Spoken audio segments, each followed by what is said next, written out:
घर की एक बेटी विद्यालय के लिए निकलती तो थी, लेकिन लौट करके घर आएगी कि नहीं आएगी ये घर के माँ बाप को भी पता नहीं होता था। हमारे देश की वो स्थिति थी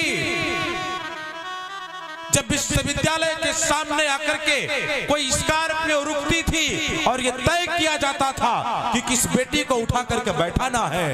वो स्थिति हमारे देश की थी, लेकिन आज युवाओं के संबल ने, आज युवाओं की ताकत ने वो क्रांति ला करके रखा है कि किसी की ताकत भी नहीं पड़ती कि आंख उठा के देख भी ले। मेरी बेटियां कमजोर हैं क्या? अबला, अबला का मतलब क्या है?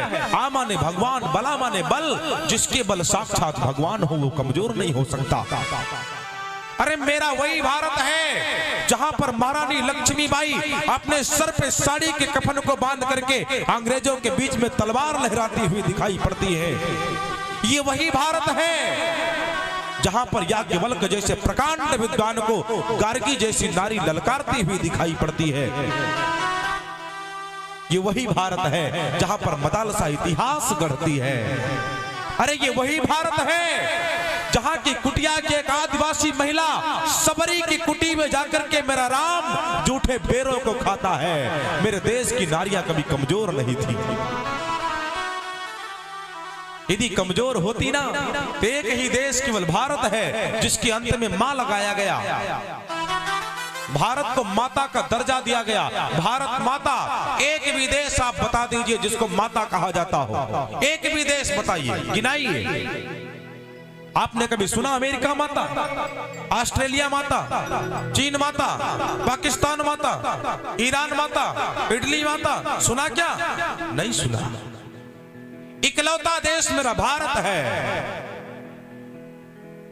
मेरा भारत कमजोर नहीं है माई बाप, और यदि भारत कमजोर नहीं है तो भारत की बेटी कमजोर कैसे हो सकती है?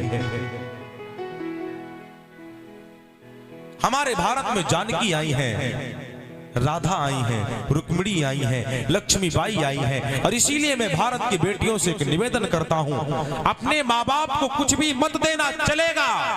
तेरा बाप तुझसे धन नहीं मांगता, धन मत देना, चलेगा। प्रेम मत देना, चलेगा, लेकिन अपने माँ बाप से एक वस्तु कभी छीनना मत। भारत की बेटियों से मेरी व्यासपीठ आग्रह करती है, अपने माँ बाप के हाथ से कभी कन्यादान का सवाल मत छीनना। आपका कन्यादान आपके माँ बाप करें। आपके माँ बाप की सबसे बड़ी दौलत है वो। छोड़ के मत जाना।